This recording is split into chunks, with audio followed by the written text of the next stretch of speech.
Welcome everyone to the Tethys Shipyards. I'm Takeshi Yamato, the Yardmaster, joining our host, the Housecoat Gamer. Yo.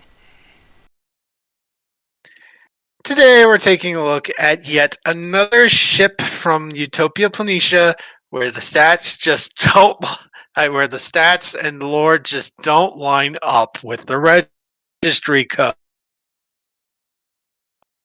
This time we're looking at the Nebula and its successor, the Sutherland, both of which are in the book, both of which don't really match up.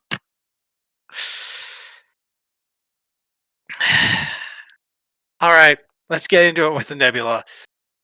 Book stats. Launch year 2361. Primary shipyards, 40 Eridani A Starfleet construction yards on Vulcan, Utopia Planitia fleet yards on Mars, Regulus Prime orbital construction yards in Regulus. Overview. During the development phase of the Galaxy class, Starfleet felt that it could make the next evolutionary step of the Miranda class, based on the design elements of the future flagship class of the Federation. In the same way, the Miranda had incorporated elements from the refit of the Constitution class. The initial design and production contracts were awarded to Yoyodyne Propulsion Systems, ensuring that the best elements of the older cruiser were kept, such as the modularity of its systems. The Nebula would prove to be even more adaptable than the aging Miranda, but full-scale replacement of the older class would become impossible with the outbreak of the Dominion War. Capabilities. Internally, the Nebula had less mission-adaptable volume than her sister class, but the roll bar mount was much stronger structurally and provided more EPS connections than found on the Miranda class. This allowed a far wider selection of modular pods to be made available for use on the design. Initially, the types of pods were limited to a command and control pod with a dedicated computer core and subspace transceivers, a sensor pod that greatly enhanced the vessel for scientific and reconnaissance missions, and a weapons pod containing phaser and photon torpedo systems. Yoyodyne continued development of pod systems during the Dominion War and is currently testing a quantum slipstream pod, an emergency medical pod, and a deployable Corps of Engineers dry dock. Refits and variants. Most Nebula-class vessels went through a single refit cycle before the outbreak of the Dominion War, the standard being improvements in the sensitivity of their onboard sensor platforms. Suggested mission profiles and campaigns. Any. The Nebula class is incredibly adaptable to individual missions and playstyles. Naming conventions. Nebula-class vessels take their names from across the Federation, based on famous ships in a planet's past. Benyon, Beagle, and Golden Hind are all examples. While most Nebula-class vessels have registries in the 60,000 plus range, some of these vessels have very low numbers that were reserved for shipyards that build few vessels. Stats. A space frame stats. Federation starship for the descriptor trait. It has comms 9, computers 10, engines 10, sensors 8, structure 9, weapons 9, and 2 point. And for department modifiers, it has 2 points in engineering. It's a scale 5 starship, and it has weapons. It has phaser rays, photon torpedoes, and a strength 4 tractor beam. For talents, it only has 1 saucer separation. Why did Modiphius want to put that in practically everything? And it had the special rule of mission pod. All Nebula-class vessels have a mission pod. This mission pod provides 2 talents to the vessel that count toward the maximum normally allowed. The talents provided by the pod may not be swapped out normally, but the entire mission pod and all of its benefits may be swapped out as if it were a single talent. Replacing a mission pod at a starbase is not as time-consuming as a full refit, and a game master should keep this in mind when determining the length of time replacing it may take in their game. And we might as well talk about the mission pods a little bit, because, as said, they provide 2 talents, 2 systems points, and 1 department point. As such, those points are not added to any ship.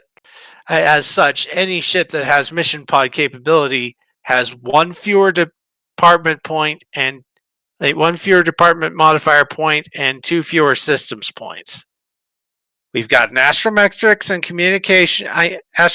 and navigation pod with +1 computers, +1 engines, +1 con, improved warp drive, and advanced sensor suites. A command and control pod with +1 communications, +1 computers, +1 command ship, and electronic warfare systems, and several other pods. I count 1, 2, 3, 4, 5, 6, 7, 8, 9, 10, 11 different pods. Now, Ron, go nuts. Oh, I plan to. Because most of that was just plain idiocy.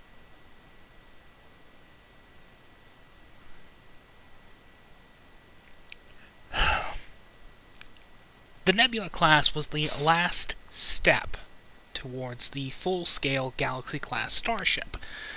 An inversion of the usual cost-cutting factors, mostly due to one thing. Now that they had a full-scale starship to work with, they had to test it. Enter the Nebula class, whose names, I might add, actually vary quite a bit. I do believe there's a rather famous starship with a, I just know there's a...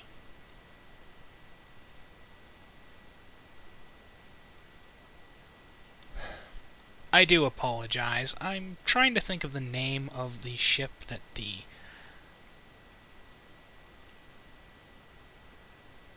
Ah, yes. Phoenix? Not the Phoenix. The Honshu. Oh. Which, by the way, is named after an island. Well, it did say that Nebula vessels take their names from across the... famous ships in a planet's past. Yeah. Yeah, that is... Unless there was a ship named Honshu somewhere in the intervening... Yeah, I can see. You can see the problem. Anyway, beyond that, this was just a full-scale, final prototype, which just so happened to be so Miranda-esque and so bloody impossible not to use that they put it into production. And seeing as it was smaller than the Galaxy and easier to mass produce, they figure, what the hell? We'll have a few dozen of these for every galaxy. Yeah. And ironically enough, it worked. Yeah. For every galaxy, you could have a couple of these wandering the universe. Of course, some of them are rather infamous. One, The USS Phoenix. as shown here in her original configuration, the S-Wax pod. Yep. The Yeah. Space. Yeah. The sensors pod... I will go ahead and cover the stats for a sensors pod. A sensors pod contains additional sensor systems, allowing the ship to serve in a range of scientific and reconnaissance roles. The ship has +2 sensors and +1 science. It also has the advanced sensor suites and high-resolution sensors talents. This is one of the more common pods for the Nebula. Anyway, 2 models of Nebula. The Block 1 is basically just a prototype that was put into production. Notable vessels of the class include the original USS Nebula, the USS Phoenix, and the USS Sutherland. A Block 2 variant, which was introduced shortly after the Galaxy class came into production, utilizing more components from the Galaxy class as seen here, Yep. And this also utilizes the weapons pod. Plus one basically has additional photon torpedo launchers, phasor arrays, and targeting sensors. Plus one sensors, plus one weapons, and plus one security. It also has the fast targeting systems and rapid fire torpedo launcher talents. Regardless, the Block 2 was arguably the most successful, seeing widespread production until, well, the end of the line,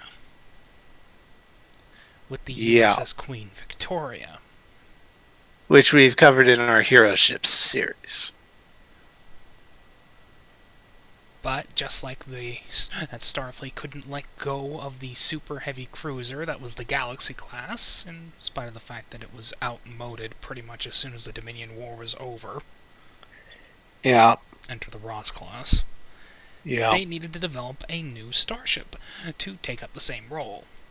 Yeah. Now, before we get to that, because that's also in the book, let's cover some modifications to the Nebula. We've got two big ones. First up, the entered service date. I'm thinking since this was the last prototype before the Galaxy, I would say 23... Yeah, 2354 maybe. So that brings us down into the 50s, so we need to take away 1 point. Well, I don't really want to take away any points, due to the fact that it's just so... I can't think of taking away anything from structure. It's pretty compact. Yeah, structure 9, comms 9, computers 10, engines 10, sensors 8, structure 9, weapons 9. But the one thing I'm possibly thinking of is maybe weapons down to 8. We can always make this a two versions. The original being the Block 1, represented here by USS Phoenix, and the Block 2 is more akin to the one in the book. Yeah. Block 1 I can see as being less armed. Yeah. For Block 1. I've renamed it Block 1. Block 2 is the one in the book. Now we get to the more advanced version, which is one more thing we need to do. The talents. Saucer separation has got to go. Where are the impulse engines? Seriously. Where are the impulse engines? They're not power generation, secondary reactors. Yeah, secondary. Let's see. Let me look at the talents. Let's see. Improved power systems basically gives it improved power regeneration. Whenever a character succeeds at a power management task, the ship gains 2 power per momentum spent instead of 1. That's a repeatable one. Secondary reactors just increases power capacity by 5. So, faster power regen or more power? Power regen. Alright. Improved power systems. Other than that, okay, so aside from those two modifications, the Nebula is fine. Now we go to the Sutherland, and, well, this one is, well, it's mostly the same issues, but we'll cover that once we get the lore. Read from the book. Yep. Launch year of the Sutherland is 2398, according to the book. Primary shipyards: Regulus Prime Orbital Construction Yards in Regulus, McKinley Station Earth, Utopia Planitia Mars. Overview.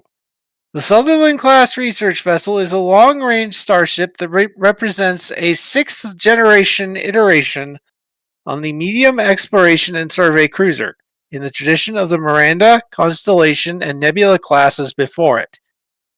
It is a generational evolution from its Nebula-class predecessor, and brings a selection of turn-of-the-century technologies to the long-range surveyor mission profile. The Sutherland design incorporates the sixth-generation suite of Starship technologies pioneered by the Reliant class into a much larger survey cruiser, with an emphasis on modernizing its defensive systems in addition to adding the latest research facilities.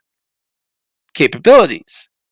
The Sutherland's sixth-generation aesthetic belies a variety of evolutionary improvements to its engines, computers, and defensive systems. Of special note is its Dibernium hull plating, a high-efficiency warp core, Mark 12 phaser arrays, and virtual intelligence-powered automation systems that allow it to operate with a smaller minimum crew. Its main deflector array is flanked by a suite of passive multidimensional sensor vanes. These sensitive instruments allow the Sutherland to absorb a tremendous amount of data about the space around the ship without engaging in active scanning. The signature feature of the Sutherland is its large mission pod, which can be replaced relatively quickly even at moderately equipped starbases. The two most common pods are a large communications and sensor dome and a heavily stocked variable payload launcher that can be loaded with a variety of probes and torpedoes. Suggested mission profiles and campaigns: Pathfinder and reconnaissance operations, scientific and survey operations, multi-role explorer. Suitable for most campaign styles, but especially so for those that feature exploration or a deep dive into a specific scientific curiosity. Naming conventions. The prototype USS Sutherland is named after a Nebula-class ship that previously bore the name. Other ships in the class may have names of ships from cultures across the Federation, major settlements on Federation planets, or renowned treatises and scientists. NCC numbers range from 91800 to 91999. Space frame stats: Scale 5 Starship, Federation Starship, Comms 9, Computers 9, Engines 10, Sensors 10, Structure 10, Weapons 10, and 1 point. Modifiers are 1 point each in Engineering and Science. Has phaser arrays, photon torpedoes, a strength 4 tractor beam, the mission pod special rule, and saucer separation again. Somebody over there needs to be shot. Yeah. I mean, in this one, you can see the impulse engines. This is basically a modified Andromeda saucer, and you see the strips, but where are the seams? Where's the impulse deck for the secondary hull? Because people really need to think about that. You don't just add saucer separation arbitrarily without going, how is it going to move at general speed? Yes. Seriously. Now, for revised lore, well, see the Lafayette for some details, because that is intrinsically tied to the Sutherland-Class. The Sutherland, the original USS Sutherland, was again one of the last ships launched from Utopia Planitia. But again, due to issues, not to mention a sudden isolationist stance after the destruction of Utopia Planitia and the raising of Mars, the Sutherland-Class would be mothballed until after Jean-Luc Picard decided to go, "Hi, I'm revealing how the Tal Shiar have screwed us." And they're not happy about it, and we're not happy about it. Enter the ship re-entering production with some extreme redos, as it were. Yeah. In essence, you could call it another case of prototype and mass production. Yeah. I know it seems lazy, but it makes sense. Yep. I'll do that. I'll set that up. File. Let's see. Rename. I add prototype. And we'll do the stats for this, then I'll make the copy for the production model. Okay. So I've set the service date to 2382 again. We'll keep mission pod. Let's see. So that's 58 points, 59 minus 2. And comms 9, computers 9, engines 10, sensors 10, structure 10, weapons 10. That's 58. We need to remove 1. Question is what to remove. Yeah. I'm thinking sensors. Technology does advance in the intervening years. Okay. So comms 9, computers 9, engines 10, sensors 9, structure 10, weapons 10. Department modifiers, 1 point each in engineering and science. I think that works. That'll do. Weapons are fine. Phasers, phaser rays, photon torpedoes, strength 4 tractor beam. Mission pod special rule, that's fine. That's integral to the thing. But we need to replace saucer separation. Seriously. Better sensors? So, high resolution sensors or advanced sensor suites? High resolution sensors.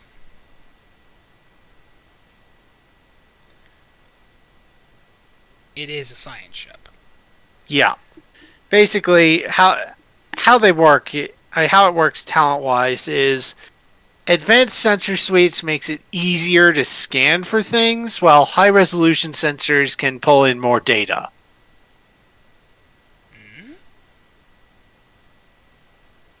Let me go over the description. No, Oh.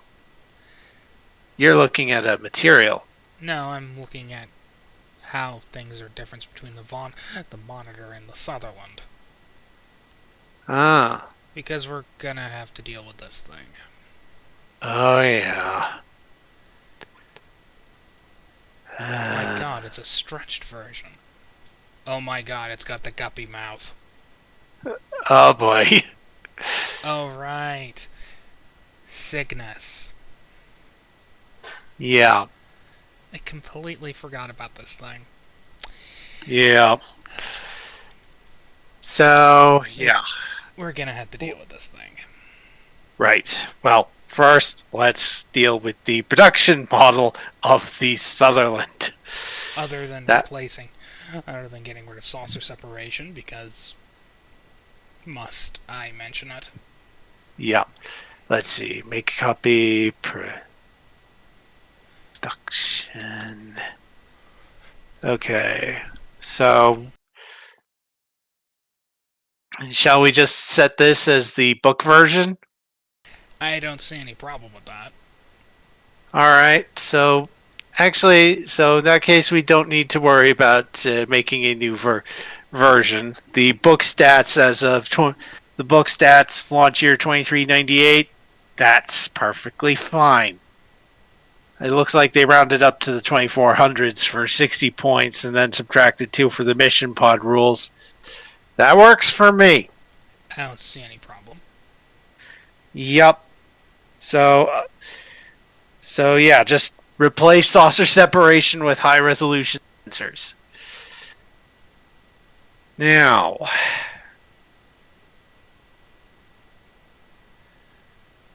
let's consider the Monitor a little bit before we go into making lore. That pod on the top with the hangar bay, let me take a look at the mission pods. I think there is a mission pod that does have like shuttle bays and such. Let's see, emergency recovery field hospital. Ah, yes, fleet carrier pod. The pod contains a cavernous shuttlecraft bay along with the maintenance facilities for them. It is capable of handling craft as large as runabouts. The ship has +1 communications, +1 structure, and +1 security. The ship also has the Talent's extensive shuttle bays, which the ship may have twice for a total of 3 times the normal shuttlecraft it would normally allow, and command ship. Because it commands fighter squadrons. Yeah. I have problems with the monitor, and it comes due to that pencil-thin pylon. Yeah. You see, even in a science fiction setting, you have to follow some logic, and you're gonna have to have elevators for anything up to and including the size of a runabout. Yeah, because even if the pod itself has the maintenance facilities, you're gonna need to get the spare parts from somewhere. And maybe you want to maintain them inside the ship itself instead of the, well, obvious bullseye. Yeah. The easiest way to deal with that is to switch it to a different pod design. And we've looked through the Nebula pylons before, and this pod from the Venture skin, that's about the only one that really works.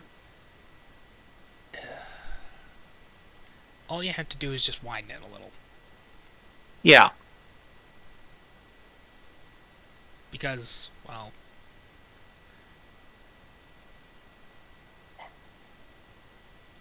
Yeah. the Venture may be thicker, but it just doesn't mesh well with the design. Unless, Yeah. of course, you just want to go pure Venture and put in the pod. In which case, well, I mean, I suppose that works. Deflector could use some work, but then again, don't all these need some work? Anyhow, Yeah. Yeah, anywho, let's get some lore down while I make a document for this. the Monitor class is originally a Terran design, derived, to a point, from the Andromeda class, which was further modified into the Cygnus-class battlecruiser. Yeah. As such, the Monitor includes many of those additions. Minus one thing. The fact that it's been modified into a command carrier. Capable of supporting 2 full wings of Valkyrie-class attack fighters. Or a wing of Valkyries and a demi-wing of heavier peregrines. Yeah. The Monitor typically uses the fleet carrier pod that I discussed, though a GM could also give it one of the other mission pods.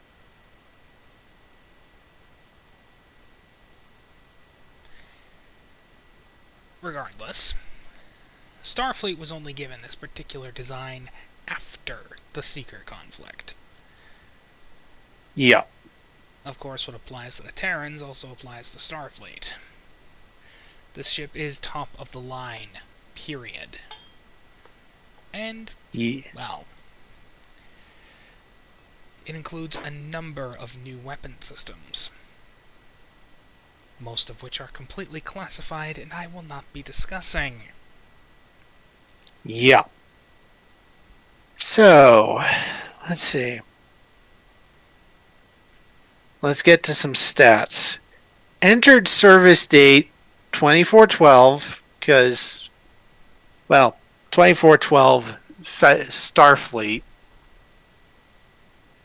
And let's say 2410 for the Terrans.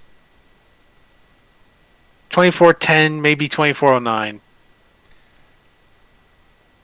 God damn it, now I have the urge to play the Terran battle theme. Mirror Universe rock. Yep. Starship. Alright. So, let's see. 60 points, -2 for mission pod. Let's see.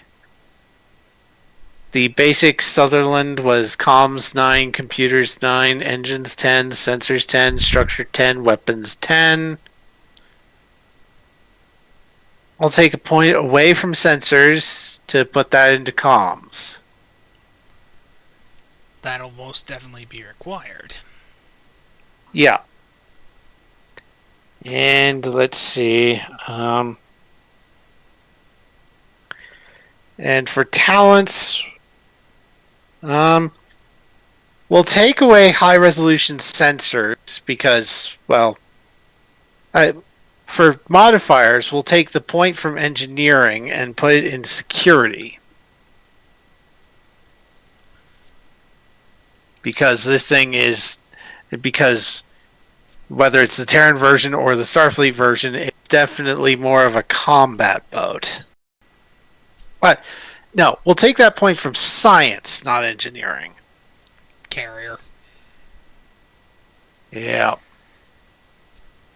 Speaking of, we're probably going to have to do fighters at some point.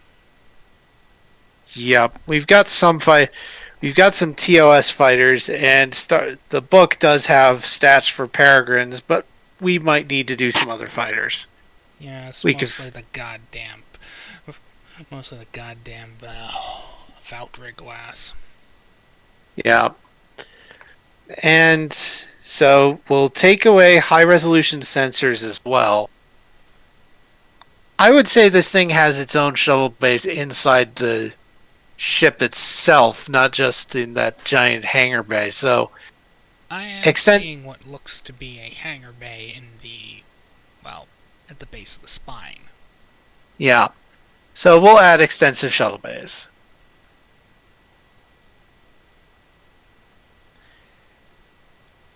I would like to ask why the hell they decided to add actual scoops.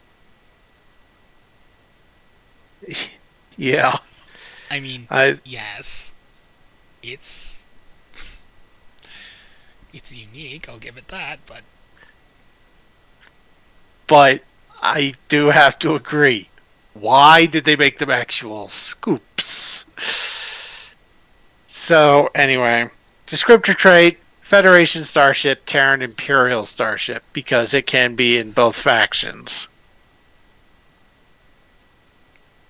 And, well, that's basically it. Nebula on steroids. Yep. That's our look over of the Nebula, the Sutherland, and the Monitor. All it took was a few minor updates to create a new model. Yep. And, like I said, the Nebula and Sutherland are in the book, but, well, we needed to make some modifications, mainly because registry codes don't match. Yes. Not to mention, saucer separation does not work with this class! And I know someone is gonna be really, really dumb and go, aha! What about the Wolf 359 STF? I hate to point this out, but that was a major oversight by the devs. And it clearly just chisels off from one of the parts areas. For example,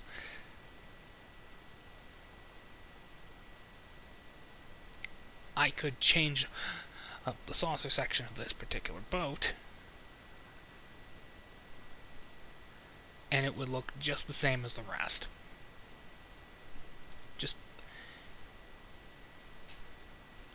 It would show the top of the pylons, the engineering hull. It just doesn't make any sense. Yeah. And even as fantastical as Star Trek can get, even they operate on logic.